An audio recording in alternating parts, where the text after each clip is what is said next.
আমার নাম রাদিয়া। আমি একটি কবিতা আবৃত্তি করব। কবিতার নাম পাখির মতো, লিখেছেন আল মাহমুদ।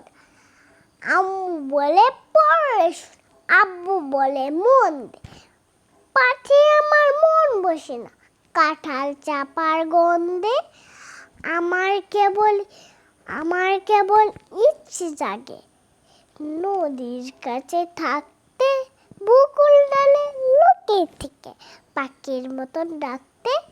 সবাই যখন ঘুমিয়ে পড়ে কর্ণফুলীর কোলটায়, দুধ ধরা ওই চাঁদের বাটি ফেরেশতারা উল্টায়।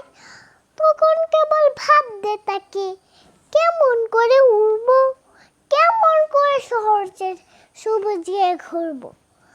তোমরা যখন শিখছো পড়া মানুষ হওয়ার জন্য, আমি না হয়ে পাখি হব,